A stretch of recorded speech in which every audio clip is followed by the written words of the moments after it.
अस्सलामु अलैकुम व रहमतुल्लाहि व बरकातुहू नहमदुहु व नुसल्ली अला रसूलिहिल करीम अम्मा बाद अऊज़ु बिल्लाहि मिनश शैतानिर रजीम बिस्मिल्लाहिर रहमानिर रहीम रब्बिश्रह ली सदरी व यस्सिर ली अमरी वहलुल उक़दतम मिन लिसानी यफ़क़हू क़ौली व अन अबी हुरैरा रज़ियल्लाहु अन्हु क़ाला कान अन्नबिय्यु सल्लल्लाहु अलैहि वसल्लम यअतकिफु फी कुल्लि रमज़ान अशरत अय्यामिन फलम्मा कान अल-आमु अल्लज़ी क़ुबिज़ फ़ीही एतकफ़ 20 यौमन रवाहुल बुखारी। अबू हुरैरा रज़ियल्लाहु अन्हु बयान करते हैं कि नबी सल्लल्लाहु अलैहि वसल्लम हर रमजान में 10 दिन एतिकाफ फरमाया करते थे, मगर जिस साल आपका इंतकाल हुआ आपने 20 दिन एतिकाफ फरमाया। ये बुखारी की रिवायत है।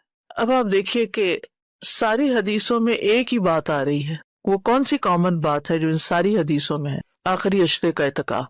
नबी सल्लल्लाहु अलैहि वसल्लम की सुन्नत क्या है? आखिरी अशरे का एतिकाफ, लेकिन 20 दिन का भी आपने एतिकाफ किया है। यानी 10 दिन तो ठीक है, लेकिन उससे ज्यादा भी हो सकता है। अब एतिकाफ का मतलब क्या होता है? एतिकाफ का लुग़वी मतलब है किसी चीज के साथ पाबंद हो जाना, कहीं बंद रहना, जम के बैठना। और शरई इस्तिलाह में रब्ब जुल जलाल की इबादत के लिए इंसान का अपने आप को किसी मस्जिद में पाबंद कर लेना, ये एतिकाफ कहलाता है। अल्लाह ताला की इबादत के लिए इंसान का अपने आप को किसी मस्जिद में पाबंद कर लेना, बंद कर लेना, उससे बाहर ना निकलना।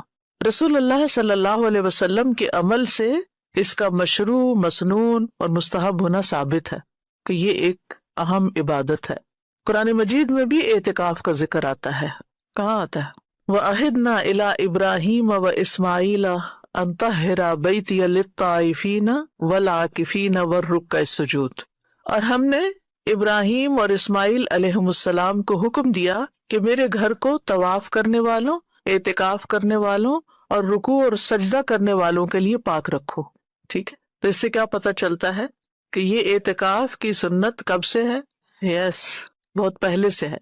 एक और आयत में आता है सूरत अल-बकरा ही में, वला तुबाशिरूहुन्न व अंतुम आकिफून फिल मसाजिद। और जब तक तुम मसाजिद में एतिकाफ किए हुए हो तो औरतों से मिलाप ना करो।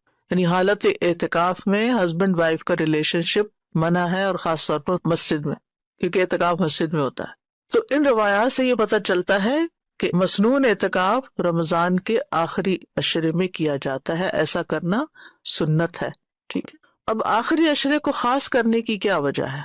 नबी सल्लल्लाहु अलैहि वसल्लम पहले 10 दिनों में एतिकाफ करते थे, फिर आपने दरमियाने 10 दिन भी एतिकाफ किया, और आप लैलतुल कदर को तलाश करते थे। फिर आपसे कहा गया इन्नहा फिल अशर अल-अवाखिर, कि लैलतुल कदर आखिरी अशरे में है, लिहाजा आपने रमजान के आखिरी 10 दिनों में एतिकाफ शुरू कर दिया।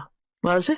यानी पहले आप पहले अशरे में भी करते थे, दूसरे में भी किया, और फिर जब ये पता चला कि लैलतुल कदर आखिरी अशरे में है तो फिर आखिरी अशरे का एहतमाम किया। अबू सईद खुदरी रज़ियल्लाहु अन्हु बयान करते हैं कि रसूलुल्लाह सल्लल्लाहु अलैहि वसल्लम ने रमजानुल मुबारक के पहले अशरे का एतिकाफ किया, फिर दरमियाने अशरे का तुर्की खैमा में एतिकाफ किया, जिसके दरवाजे पर चटाई लटकाई हुई थी। यानी मस्जिद के अंदर एक खैमा लगा के उसके यानी दरवाजे को भी बंद करके चटाई से अंदर बैठे हुए थे। अबू सईद रज़ियल्लाहु अन्हु कहते हैं कि नबी सल्लल्लाहु अलैहि वसल्लम ने अपने हाथ से वो चटाई खैमे के एक किनारे की तरफ करके अपना सर निकाला और लोगों से बात की, तो लोग आपके करीब हो गए। तो आपने फरमाया, मैंने ये रात तलाश करने के लिए पहले अशरे का एतिकाफ किया, फिर दरमियाने अशरे का एतिकाफ किया, फिर मेरे पास आने वाला आया और मुझसे कहा गया कि ये रात आखिरी अशरे में है, लिहाजा तुम में से जो भी एतिकाफ करना पसंद करता है वो एतिकाफ कर ले। तो लोगों ने नबी सल्लल्लाहु अलैहि वसल्लम के साथ फिर आखिरी अशरे का एतिकाफ किया। ये सही मुस्लिम की हदीस है। तो इससे क्या बात पता चलती कि अगरचे नबी सल्लल्लाहु अलैहि वसल्लम ने पहले और दूसरे अशरे का भी एतिकाफ किया, लेकिन चूंकि लैलतुल कदर आखिरी अशरे में है तो इसलिए फिर आखिरी का एहतमाम किया। अब एतिकाफ करने के कुछ आदाब हैं। नंबर 1, जितना भी मुमकिन हो सके लोगों से अलग होकर अल्लाह से ताल्लुक पैदा किया जाए। ठीक है ना, लोगों के बीच में मिक्सअप होना, सोशलाइजिंग करना, बातचीत करना, ये एतिकाफ की रूह के मुनाफी है। और तन्हाई में बैठकर अल्लाह ताला की इतनी इबादत की जाए कि अल्लाह ताला से एक ताल्लुक पैदा हो जाए, एक उन्स पैदा हो जाए, उसमें मजा आने लगे।